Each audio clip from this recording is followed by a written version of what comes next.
प्रिय मित्रों नमस्कार। आपका स्वागत है अपने चैनल मातृभाषा हिंदी में। हम लोग कल पढ़े थे हिंदी साहित्य के इतिहास में आदिकाल का नाम। आज हम लोग पढ़ने जा रहे हैं हिंदी साहित्य में ही आदिकालीन अपभ्रंश साहित्य।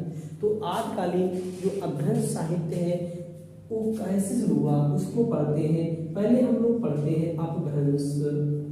जो शब्द है इसमें अपभ्रंश का अर्थ। अपभ्रंश का अर्थ क्या है?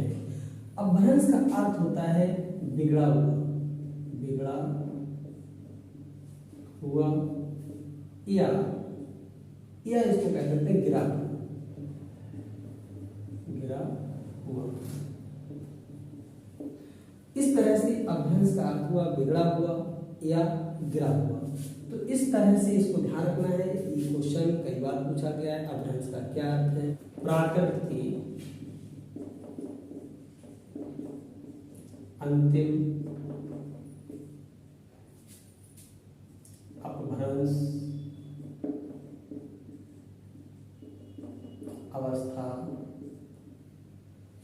प्राकृत की जो अंतिम अपभ्रंश अवस्था है उससे ही हिंदी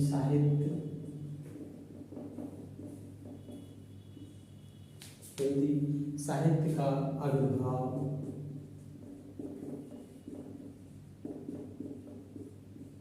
माना जाता है। आविर्भाव माना जा सकता है। प्राकृत की जो अंतिम अपभ्रंश अवस्था है उसी से ही हिंदी साहित्य का आविर्भाव माना जा सकता है।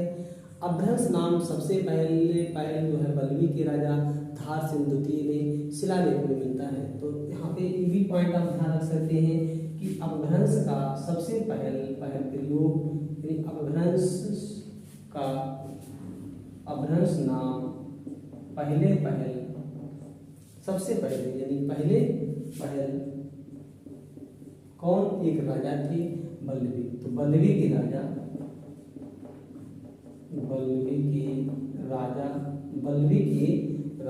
धारसेन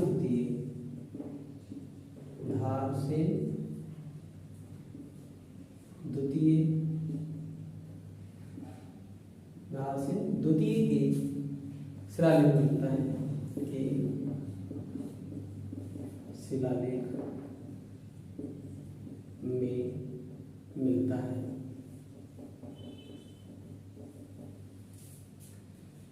पूछा जाए अपभ्रंश का नाम सबसे पहले कहाँ मिलता है, किसके शिलालेख में मिलता है? तो धारसेन द्वितीय के। ठीक है।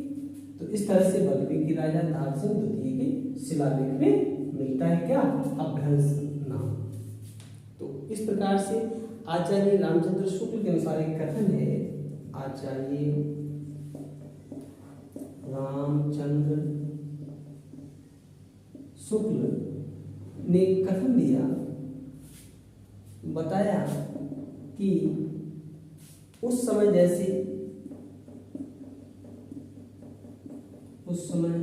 जैसे गाथा या गाह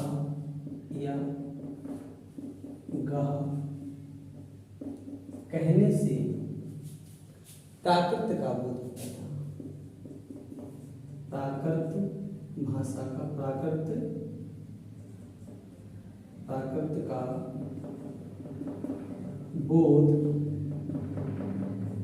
होता था। वैसे ही पीछे दोहा कहने से बोध होता था। वैसे ही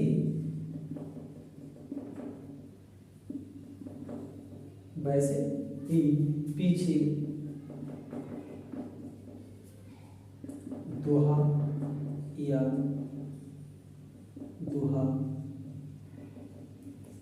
कहने से अपभ्रंश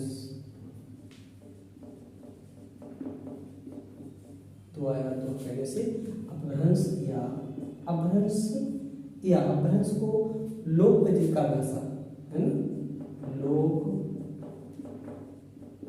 प्रचलित काव्य भाषा का बोध होने लगा।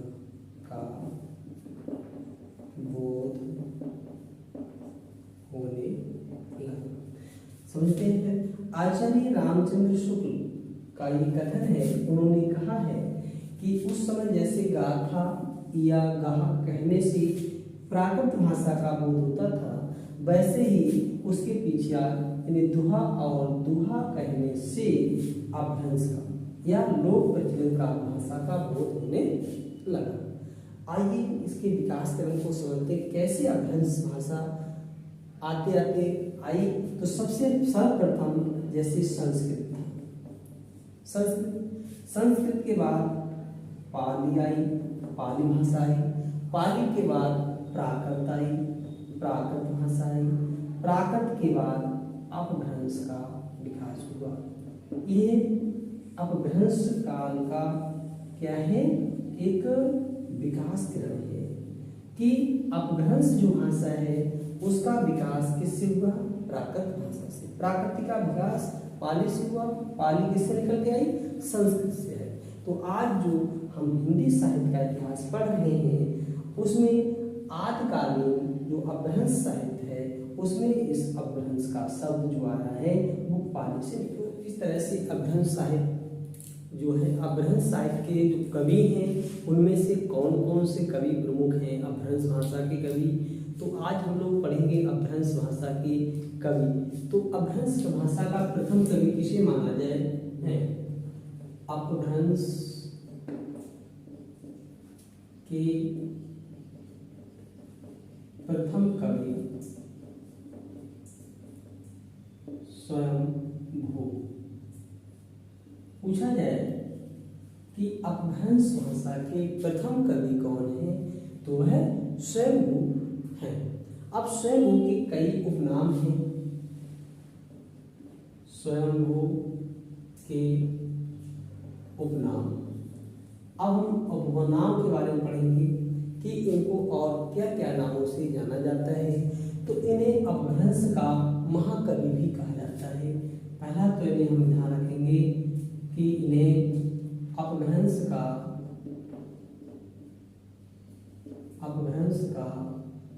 महाकवि भी कहते हैं। दूसरा इनका नाम अपभ्रंश के प्रथम कवि के रूप में भी, अपभ्रंश के प्रथम कवि के भी रूप में इन्हें जाना जाता है। अपभ्रंश का वाल्मीकि भी इन्हें कहा जाता है। अपभ्रंश का वाल्मीकि, अपभ्रंश का इन्हें वाल्मीकि भी कहते हैं। अपभ्रंश का इन्हें व्यास भी कहा जाता है।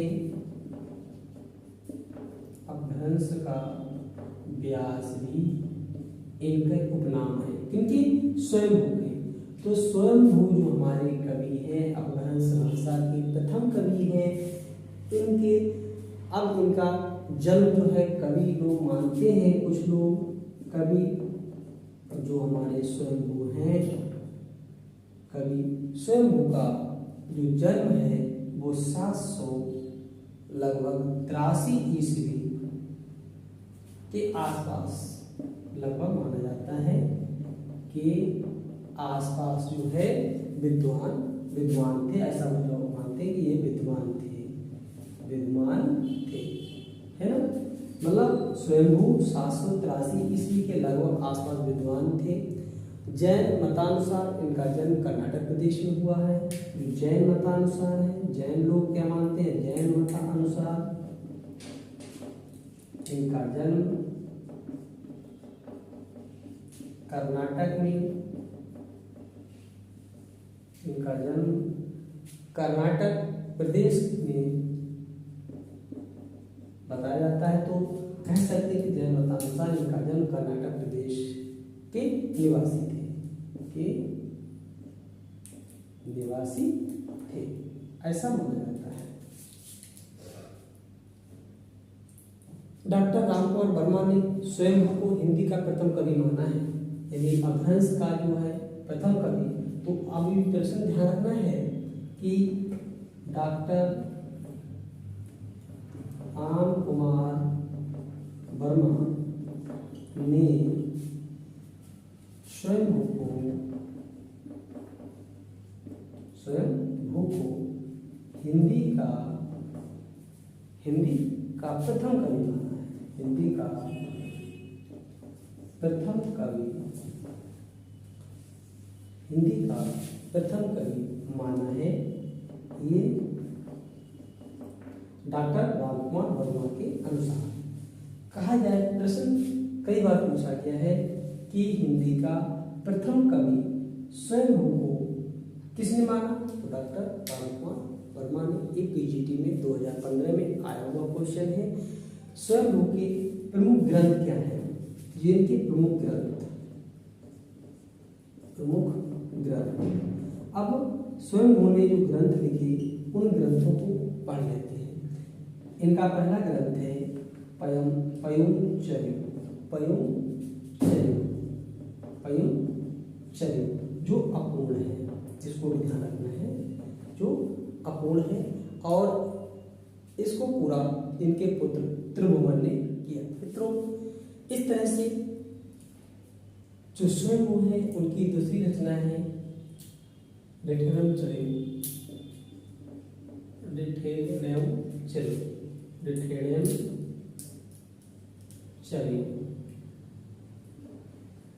ये इनकी दूसरी रचना है डिठेरमचर्य।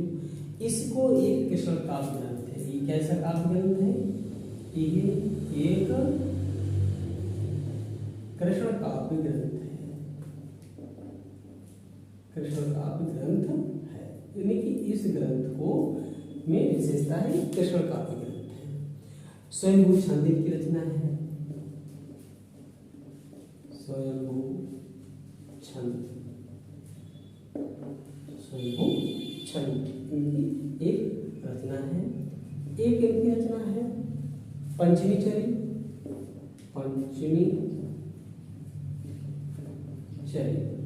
इस तरह से ये इनकी प्रमुख रचनाएं हों। अब अपभ्रंश के दूसरे कवि, अपभ्रंश के द्वितीय कवि, अपभ्रंश भाषा की द्वितीय कवि किसे माना जाता है, पुष्पदंत को। पुष्पदंत हिंदी भाषा की अपभ्रंश भाषा की द्वितीय कवि हैं। और इनकी रचना क्या है, इनके उपनाम की बात करें तो इनका उपनाम क्या है, उपनाम, इनको भी उपनाम से जाना जाता है। अपभ्रंश का अवयुक्त इन्हें कहते हैं। अपभ्रंश का भवभूति, ये इनको अपभ्रंश का भवभूति कहा जाता है, इनका ये उपनाम है। और पुष्पदंत ने अपने आप को अरमान मेरू कहा है। ये भी लिख सकते हैं कि पुष्पदंत ने अपने आप को, यानी अपने को स्वयं अभिमान मेरू कहा है। अभिमान मेरू कहा है। ठीक है। पुष्पदंत जो है, इनका जन्म 10वीं शताब्दी में हुआ। ये शैव थे, बाद में ये आशयदाता के अनुरोध से जैन हो गए। इनकी प्रमुख रचना क्या है, इनकी प्रमुख रचना है महापुराण। ये ध्यान रखना है, महापुराण रचना किसकी है, ये पुष्पदंत की है। और इसमें राम और कृष्ण का चरित्र का वर्णन किया गया है। 63 महापुरुषों की जीवन लीला का वर्णन है। इस तरह से मित्रों, एक इनकी महापुराण रचना है। दूसरा अणय कुमार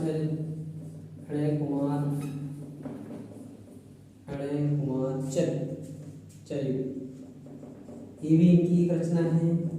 इसी अणय कुमार चरित को नामचर्य भी कहते हैं, अथवा कह सकते हैं, अथवा इसको हम क्या कह सकते हैं, नाग कुमार चरित। ठीक है। एक इनकी रचना है जसहरचर्य,